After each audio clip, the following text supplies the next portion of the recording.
Hello guys, welcome back to एजुगिरी। I hope all you are doing great. तो हमारा backlog है वो स्टार्ट कर रहे हैं हम। 15 का बैकलॉग करेंगे सबसे पहले, एंड अगर ये छोटू बैकलॉग हुआ तो मैं 13 का इसी में ही ऐड ऑन करवा दूंगी, नहीं तो 13 का अलग से होगा। चलिए स्टार्ट करते हैं। आगे yes, Trump survive assassination. Assassination मतलब मारने की कोशिश करेगी ही, किसी ने। असैसिनेशन का मतलब मारना था, ठीक है ना, गोली से उड़ाना था, किल करना था, बट नहीं हुआ, बच गए। ट्रम्प कौन है? Former president of USA. He is the former president, मतलब प्रेसिडेंट हुआ करते थे यूएसए के, और अभी यूएसए में प्रेसिडेंशियल इलेक्शंस होने वाले हैं, ठीक है ना। प्रेसिडेंशियल इलेक्शंस कब है? 2024 के अंदर, एंड ऑफ 2024 में प्रेसिडेंशियल इलेक्शंस है। और and he is a candidate है ये एक, ठीक है ना। एंड ये कौन सी पार्टी को बिलोंग करते हैं? ही इज अ डेमोक्रेट। वहां पे डेमोक्रेट है और रिपब्लिकन है, ठीक है ना। He is not a Republican, he is a Democrat. Sorry, he is a Republican and Joe Biden is a Democrat. I am so sorry. Yes, Trump जो है वो रिपब्लिकन है, ठीक है। चलिए, former US president Donald Trump was shot at during a campaign rally on Saturday after major security lapse. Security के अंदर मतलब lapse ही हुआ ना, he was not someone was able to shoot him, so that was not right. Butler कहाँ पर दे रहे थे? Buttler पेनिसिलिया में ये दे रहे थे ना, स्पीच दे रहे थे ना। दिस इज इम्पॉर्टेंट कि ये अटैक जो है ये कहाँ पर हुआ, ठीक है ना। उनके ear, right ear and streaking his face with blood. तो राइट ईयर पे गोली लगी। The FBI identified 20-year-old Thomas Matthew Crooks of Bethel Park Pennsylvania as the suspect. ना यहाँ पर थॉमस मैथ्यू जो है उन्होंने गोलियां चलाई थी। ही इज अ 20-year-old गाय, ठीक है ना। और ये एक रजिस्टर्ड, कहा जा रहा है रिपब्लिकन मेंबर था, रिपब्लिकन मतलब पार्टी का मेंबर था ये, और इसने डेमोक्रेट जो दूसरी पार्टी है उसको फंडिंग करी हुई थी थोड़ी सी। तो ये समझ नहीं आया कि क्या है। एंड ही डाइड, ठीक है ना। जब अटैक हुआ तो बैकफायर करा, तो फिर दिस गाय डाइड। तो इनका नाम वगैरह हम लिख चुके हैं अपने एनालिसिस में, तो इसलिए आगे चलेंगे। Oli to take oath as Nepal PM today. तो केपी शर्मा ओली जो है वो प्राइम मिनिस्टर बन जाएंगे ऑफ नेपाल, ठीक है। तो केपी शर्मा ओली, ठीक है, पीएम ऑफ नेपाल, ठीक है ना। अब यहाँ पर हमें ये लिखना है, Pushpa Kamal Dahal Prachanda lost vote of confidence. Now what is vote of confidence? Vote of confidence क्या है? देखो यार, वोट ऑफ कॉन्फिडेंस, अब यहाँ पर ये पार्लियामेंट है, ठीक है ना। पार्लियामेंट के अंदर जैसे अब हमारे यहाँ पर इलेक्शंस हुआ है, हमने एमपीज चूज करके भेजे, ठीक है ना। ये एमपीज अपना लीडर चुनते हैं, वो लीडर बनता है प्राइम मिनिस्टर। अब जैसे कभी कभी बीच में लगता है कि क्या इसके पास पूरी सपोर्ट है पीएम के पास, तो फिर ये कॉन्फिडेंस मोशन आता है जिसके अंदर सबको वोट करनी होती है। तो अगर पीएम के साथ लोग मेजॉरिटी में होते हैं तो पीएम रह जाता है, नहीं तो उसको रिजाइन करना पड़ता है। That is confidence motion. अब कॉन्फिडेंस मोशन में अगर नो कॉन्फिडेंस मतलब मेजॉरिटी पीएम के साथ नहीं थी, तो नो कॉन्फिडेंस मोशन हो गया। तो नो कॉन्फिडेंस मतलब नहीं है कॉन्फिडेंस इस पे, तो इसको रिजाइन करना पड़ेगा, ठीक है ना। वैसे ही कमाल दहल प्रचंडा जो नेपाल के पीएम हुआ करते थे उनको करना पड़ा। और अब पावर में कौन आ रहा है? अब पावर में आ रहे KP Sharma Oli, PM of Nepal. अब आगे चलेंगे। Last month Karnataka introduced a new bill called Karnataka platform based gig workers security and welfare bill 2024। अब इसके अंदर हम पहले ही डिस्कस कर चुके हैं कि राजस्थान और कर्नाटका, राजस्थान लेकर आई थी लास्ट ईयर 2023 में ऐसा बिल, और अब कर्नाटका लेकर आई है। गिग वर्कर्स कौन से होते हैं? गिग वर्कर्स जो ऊबर ओला ड्राइवर्स होते हैं, जो कि इम्प्लॉयज नहीं मानते, जो मतलब ऊबर जो है वो इम्प्लॉय नहीं मानती ओला ड्राइवर को अपना, ठीक है ना। जो इम्प्लॉयज वाले पर्क्स हैं, जो पर्क्स क्या होते हैं, बेनिफिट्स जो होते हैं वो नहीं मिलते उनको। अब एम्प्लॉयज के बेनिफिट्स क्या होते हैं? बहुत सारे बेनिफिट्स होते हैं, पीएफ मिलता है, रिटायरमेंट फंड होता है, ठीक है ना। तो अब वो उनको मिलते नहीं है, ठीक है। मेडिकल अगर बीमार है तो छुट्टी होगी, उसकी पे भी मिलती है, मेडिकल अगर हेल्थ इश्यूज है, ठीक है। बट अगर यहाँ पर वो एम्प्लॉयर इसको एम्प्लॉय नहीं मान रहे, वो उसको कहते हैं ये हमारे पार्टनर हैं, ठीक है ना। अब जो पार्टनर नाम दे दिया, एम्प्लॉय नाम ले लिया, तो एम्प्लॉय के साथ बहुत सारे बेनिफिट्स आते हैं जो एक गिग वर्कर को, जो एक ओला उबर ड्राइवर को नहीं मिलते। तो उसके लिए बिल लेकर आए हैं, ठीक है ना। तो देखते हैं क्या होता है इसके अंदर। और नीति आयोग बोल रही है कि आने वाले टाइम में ऐसे लोग जो हैं हमारे देश में बढ़ने वाले हैं। 23.5 मिलियन वर्कर्स बाय 2030 जो है वो गिग वर्कर्स हो जाएंगे। अब यहाँ पे पढ़ते हैं ब्रिटेन में क्या किया है, ठीक है। In a similar situation in Britain the United Kingdom Supreme Court rule that Uber is an employer and that existing labour laws of the UK do apply to Uber drivers. In India gig and platform workers are included in code on social security 2020 as a kind of informal self employed workers, but no mention of such workers has been made in other three labor codes, namely Code on Wages, Industrial Relation Code, Occupational Safety, Health and Working Conditions Code. The Rajasthan and Karnataka pieces of legislation are recent additions to these legal landscape. अब यहाँ पे हमें notes क्या बनाने हैं? देखो यार, कर्नाटका में गिग वर्कर्स बिल आ गए, ये हम पहले नोट कर चुके हैं। अगर तुमने नहीं नोट किया तो इसको नोट कर लो, ये जुलाई में ही मैंने पढ़ा दिया था, ठीक है ना। जो NL-SAT वगैरह के ऐसे राइटिंग वाले लोग हैं वो ये फैक्ट्स नोट कर लें, ठीक है ना। NL-SAT या फिर AILET LLM वाले या फिर SLS पुणे वाले 3 years वाले, वो ये नोट कर लें, ठीक है। अब यहाँ पर ये बात करते हैं अब हम यूके रूलिंग की। अब यूके रूलिंग में हम क्या बात करेंगे? देखो यार, यहाँ पे अब हम बात करें गिग वर्कर्स की, ठीक है ना, गिग वर्कर्स। तो यहाँ पे कर्नाटका बिल की बात हो गई, ठीक है ना, कर्नाटका के बिल की बात हो गई। अब यहाँ पर वो क्या कह रहे हैं, जो ऐसे राइटिंग वाले हैं वो याद रखेंगे कि ऊबर को एम्प्लॉयर डिक्लेयर किया है यूके सुप्रीम कोर्ट ने, एम्प्लॉयर है, और ऊबर ड्राइवर्स जो हैं उनको सारे सिक्योरिटी, सारी बेनिफिट जो एक एम्प्लॉई को मिलेंगी, ठीक है। अगर कोई इन्फोसिस के लिए काम कर रहा है तो उसको जो बेनिफिट्स मिलेंगे यूके के अंदर, वही बेनिफिट्स एक ऊबर ड्राइवर को मिलेंगे यूके के अंदर। तो ये ऐसे राइटिंग में आप ऐड कर सकते हो कि यूके वाले अगर ऊबर ड्राइवर्स को, ऊबर को एम्प्लॉयर मान रहे हैं तो हमारे इंडिया में क्यों नहीं मान रहे? मान सकते हैं ना, वैसे भी हमने बहुत कुछ उनसे बोरो किया, तो ये वाली अच्छी चीज़ भी हम उनसे बोरो कर सकते हैं, ठीक है। जो अच्छी चीज़ है वो तो हम कहीं से बोरो कर सकते हैं। अब यहाँ से लेबर लॉज के बारे में बात करेंगे, लेबर लॉज के बारे में बात करेंगे। तो इंडिया में न्यू लेबर लॉज आए हैं, उनके नाम क्या हैं? सबसे पहले जो गिग वर्कर्स हैं, gig and platform workers are included in code on social security 2020, ठीक है ना। No mention in other laws, in other labour laws. अब जो गिग वर्कर्स हैं, ठीक है ना, वो उनका mention code on social security में किया है बट दूसरे लॉज में नहीं किया, ठीक है। यहाँ पे name of other labour laws, कौन से अदर लेबर लॉज हैं? सबसे पहला है code on wages, industrial relation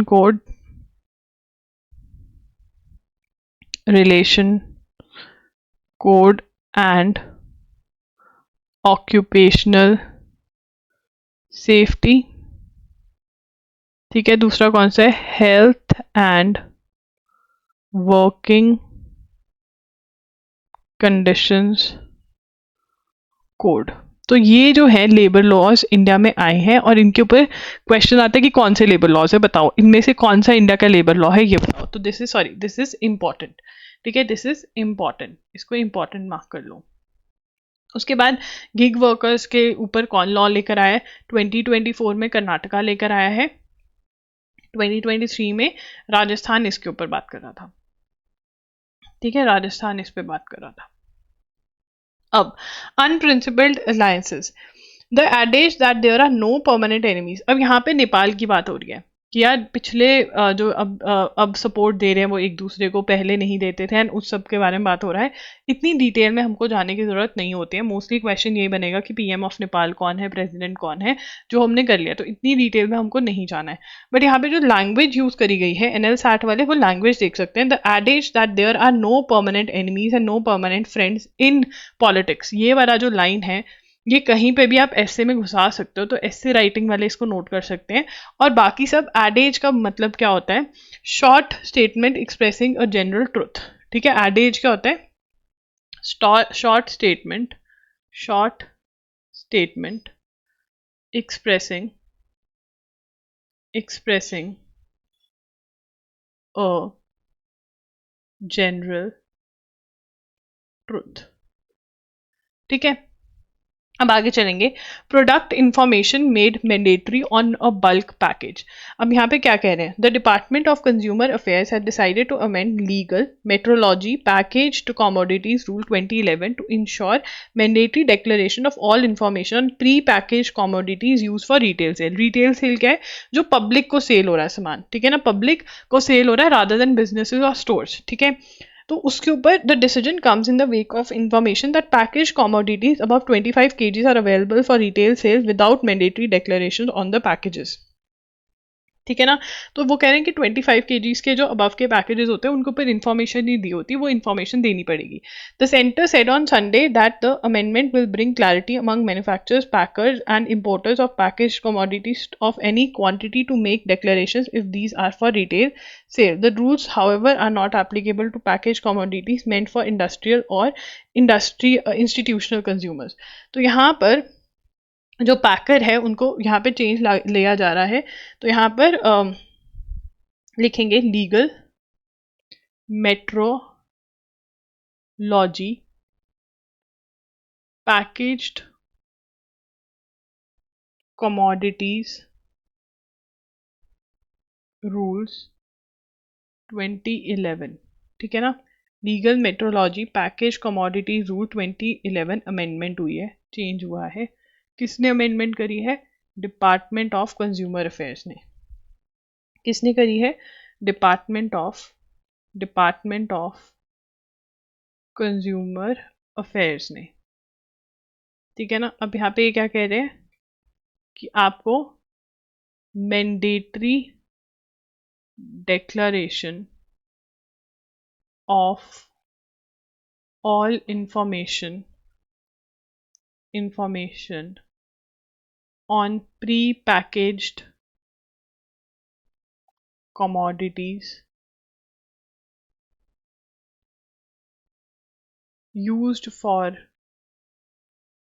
retail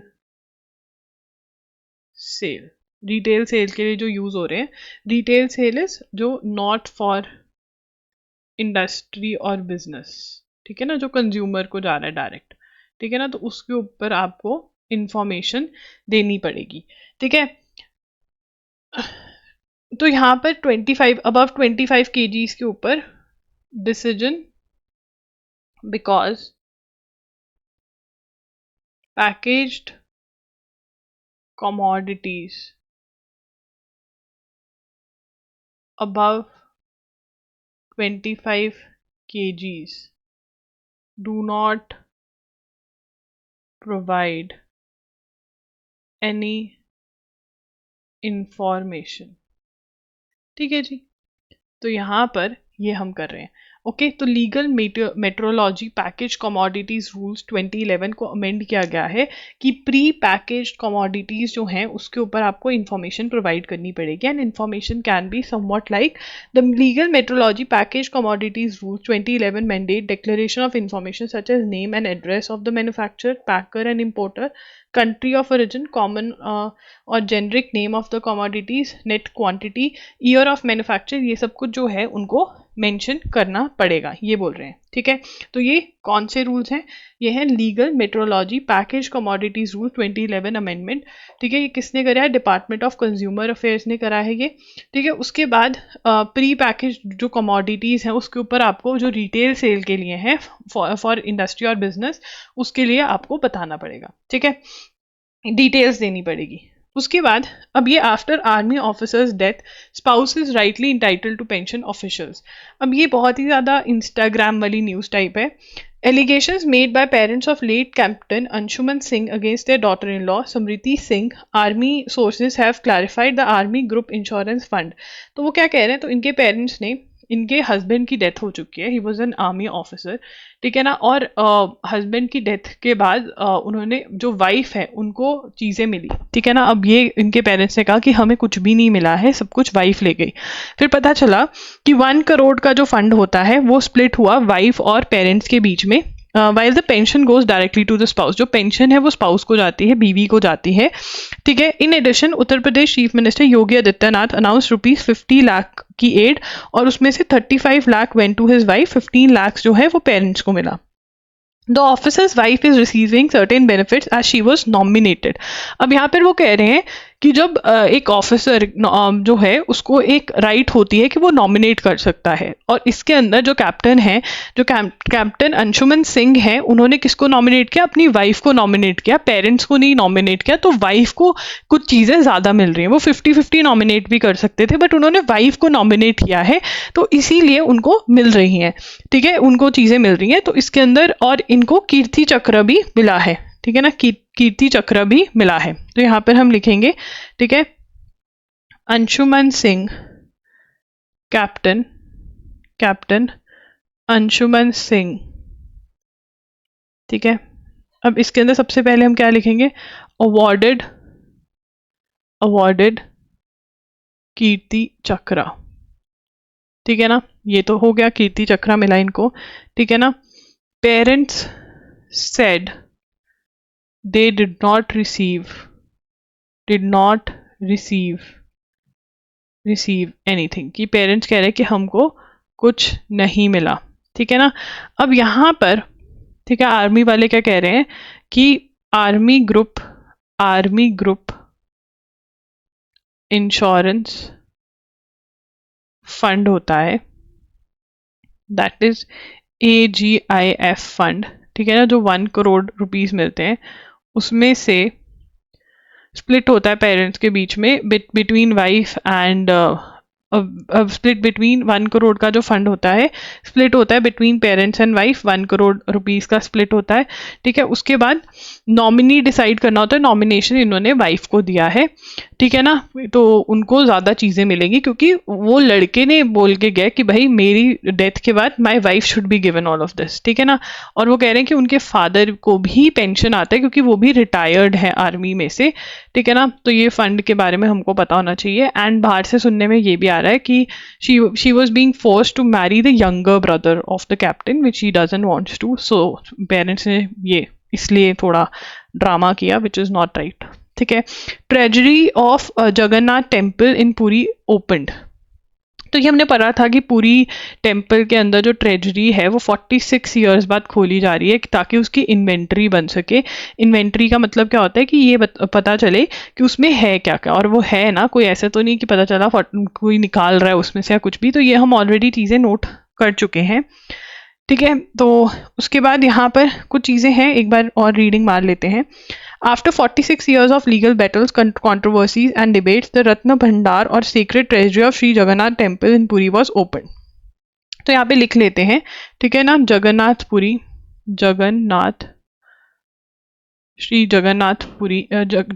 temple, Shri लिखते हैं, पूरी respect, Shri Jagannath temple treasury in Puri, ठीक है। अब जगन्नाथ टेम्पल इन पुरी, जो जगन्नाथ टेम्पल ट्रेजरी जो है इन पुरी, वो खोली गई है, ठीक है ना। अब लिखेंगे ओपनड आफ्टर 46 ईयर्स, 46 ईयर्स के बाद ये खोली गई है, ठीक है ना। अब इसके अंदर रत्न भंडार बोलते हैं इसको, रत्न भंडार is the sacred treasury of Shri Jagannath temple, ठीक है ना, वो खोली गई है in accordance with the divine. वो कह रहे हैं कि डिवाइन भगवान ने बोला था इसलिए हमने खोला, ठीक है। Since the locks of the inner chamber of Ratna could not be open, उनको तोड़ा गया। As per inventory last made in 1978, ठीक है ना, 1978 में बनाई गई थी इन्वेंट्री। इससे पहले कब बनाई गई थी? 1978 में इन्वेंट्री वॉज मेड, 1978 में जो है इन्वेंट्री बनाई गई थी इसकी, ठीक है। अब यहाँ पर एक और हमें डिटेल मिल रही है कि 2008 में archaeological ASI, that is archaeological survey of India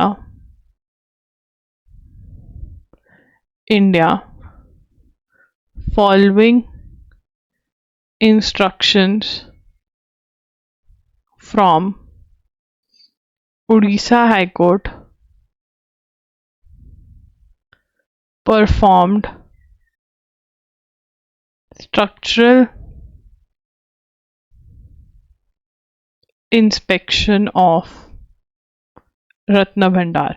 तो 2008, ये ईयर बहुत इंपॉर्टेंट है, ईयर का क्वेश्चन आ जा सकता है, ठीक है ना। अब यहाँ पर वो इनर चेंबर तब एंटर नहीं कर पाए थे, बट इस बार इनर चेंबर को भी तोड़कर एंटर किया गया। 2008 के अंदर किसने करा था ये? आर्कियोलॉजिकल सर्वे ऑफ इंडिया ने करा था ये इंस्पेक्शन, उड़ीसा हाईकोर्ट ने करवाया था। सिर्फ इंस्पेक्ट किया था, इन्वेंटरी 46 ईयर्स पहले ही बनी थी, कब? 1978 में। Now this is also important. आगे चलेंगे। Mother of IAS officer told to reply to the notice on misuse of pistol. अब यहाँ पे क्या हुआ है, वही ये जो है पूजा खेड़कर, ठीक है, पूजा खेड़कर वाला केस है जो हमने पढ़ा है पहले भी। तो यहाँ पे the Pune police have issued a show cause notice to the mother of controversial IAS probationer. मतलब प्रोबेशनर का मतलब क्या है कि अभी शी इज अ ट्रेनी, ठीक है ना, पक्की नहीं हुई है नौकरी अभी। Pooja Khedkar over the alleged misuse of a licensed gun, ठीक है। अब यहाँ पर क्या किया इनकी? Meanwhile the Pune police have confiscated the private luxury sedan used by miss Pooja Khedkar on which she had stuck a government of Maharashtra sticker and illegally installed a red blue beacon. वो जो बत्ती होती है लाल और ब्लू बत्ती, वो लगा दी, which she is not allowed, ठीक है ना। शी इज इन उनकी मदर ने भी मिसयूज किया, आर्म्स का मिसयूज किया, एक फार्मर पे कोशिश करा। अब यहाँ पे ये पढ़ेंगे। Pune commissioner of police show cause notice to her mother who is sarpanch of Balgaon village in Ahmednagar. She was seen brandishing a pistol at a farmer during a heated dispute over a plot of land in viral video clip reportedly from 2023 which surfaced recently. Okay, 2023 की clip है जो अभी surface हुई है and her mother was मतलब जो gun है वो फार्मर पे लगा दी बिकॉज ऑफ लैंड डिस्प्यूट, तो वो भी न्यूज़ में आ रहा है एंड अब उसकी गाड़ी पे जो उन्होंने लगाया हुआ है तो वो भी न्यूज़ में आ रहा है, ठीक है। अब आगे चलेंगे। On the jurisdiction of the CBI। CBI की जुरिस्डिक्शन क्या है? CBI, what is CBI? CBI is central bureau of investigation. CBI क्या है? सेंट्रल ब्यूरो ऑफ इन्वेस्टिगेशन, ठीक है ना, सेंट्रल ब्यूरो ऑफ इन्वेस्टिगेशन। तो यहाँ पे लिखेंगे CBI। सबसे पहले CBI का full form, that is central bureau of investigation,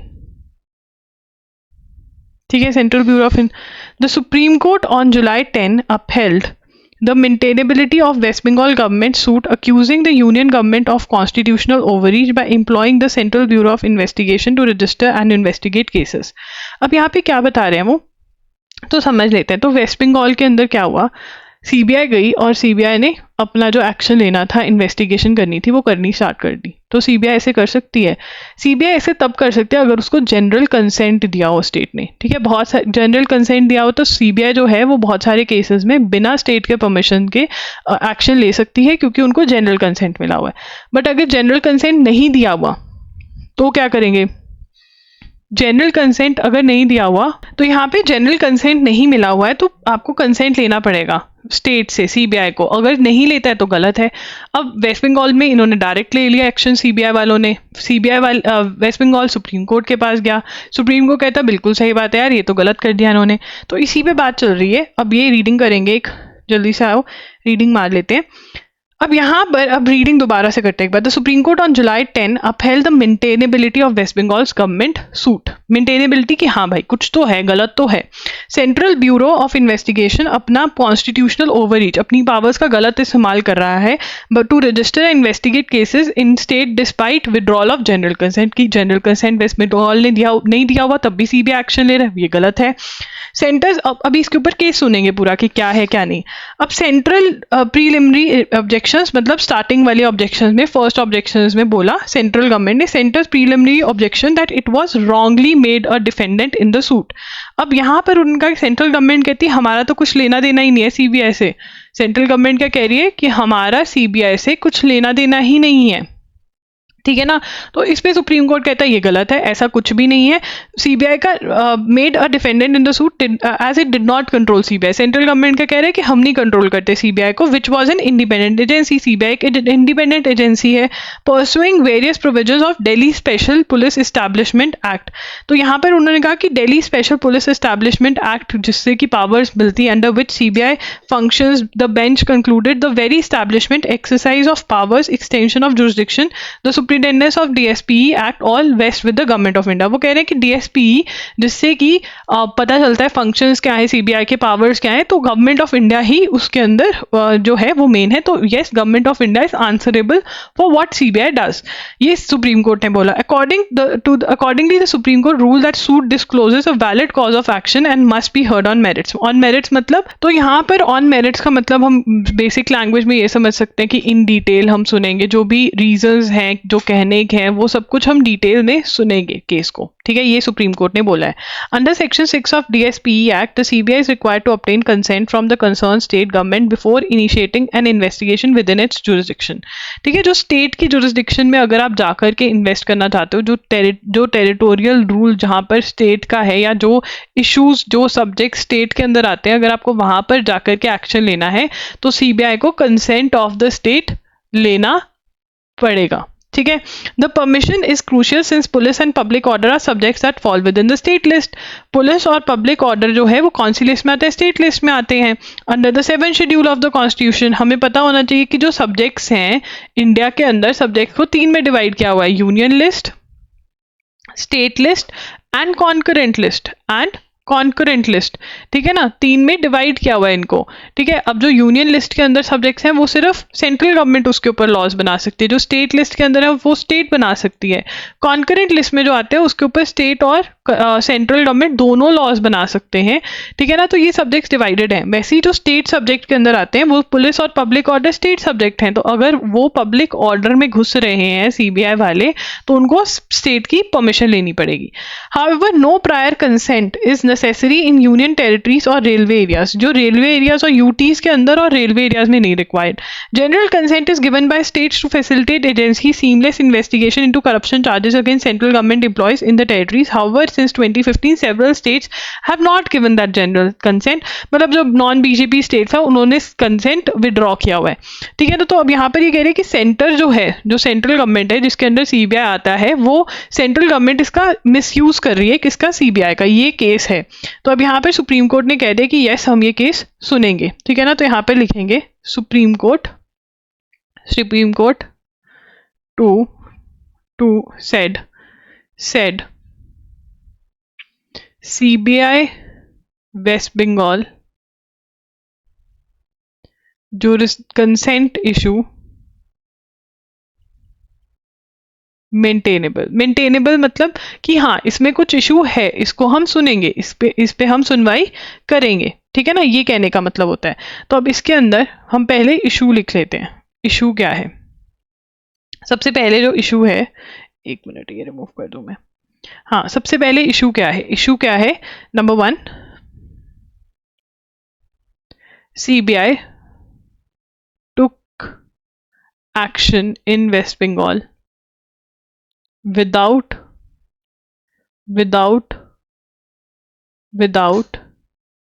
states consent। ठीक है ना, अब विदाउट स्टेट की कंसेंट के इन्होंने एक्शन ले लिया। ठीक है ना, West Bengal challenged, West Bengal ने चैलेंज किया, चैलेंज्ड। ठीक है ना, अब उसके बाद क्या पता चला कि सेक्शन 6 ऑफ DPSE एक्ट, ठीक है, ये क्या कहता है? कंसेंट नेसेसरी, कंसेंट जरूरी है, लेना पड़ेगा। कंसेंट नेसेसरी कि स्टेट से कंसेंट लेना पड़ेगा। कंसेंट क्यों लेना पड़ेगा? Because public order and police are state subjects हैं ये। तो अगर आप स्टेट के सब्जेक्ट में घुस रहे हो आपको कंसेंट लेना पड़ेगा। ठीक है ना, अब इन्होंने कंसेंट नहीं लिया है। उसके बाद जो दूसरा पॉइंट आता है, सेंट्रल गवर्नमेंट सेज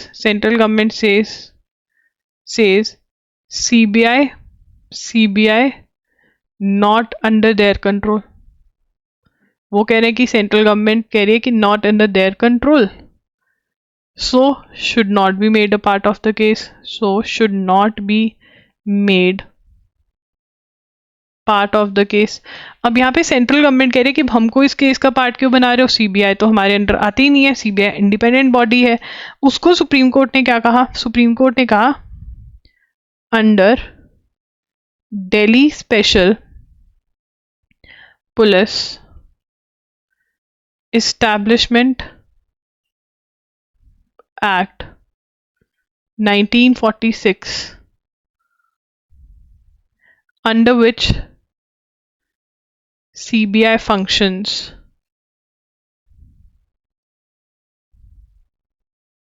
ठीक है ना, superintendence lies with government of India, कि कैसे वो फंक्शन करेगा, सब कुछ गवर्नमेंट ऑफ इंडिया के अंडर लाई करता है। तो हमें ये पता चल गया कि फंक्शंस कहाँ पे दिए हुए हैं, Delhi special police establishment act 1946 के अंदर फंक्शंस दिए हुए हैं सीबीआई के, ठीक है, कंट्रोल जुरिस्डिक्शन ये सब कुछ दिया हुआ है, और गवर्नमेंट ऑफ इंडिया सुप्रिटेंडेंस रखती है सीबीआई पे, ये भी बताया हुआ है, ठीक है ना। तो इसलिए ये केस का पार्ट रहेगा। आई होप ये बहुत इजी लैंग्वेज में लिखवा दिया, आपको समझ में आ गया होगा, ठीक है ना। तो यहाँ पे जनरल कंसेंट और इस सब की बात करी हुई जो हमने ऑलरेडी बात कर ली है। सो गाइस, अगर आपको कुछ भी खरीदना है ploggery.in पर जा सकते हो। एंड आपको सेशन कैसा लगा है कमेंट्स में ज़रूर बता देना, वीडियो को लाइक कर देना, चैनल को सब्सक्राइब कर लेना। Bye bye, take care.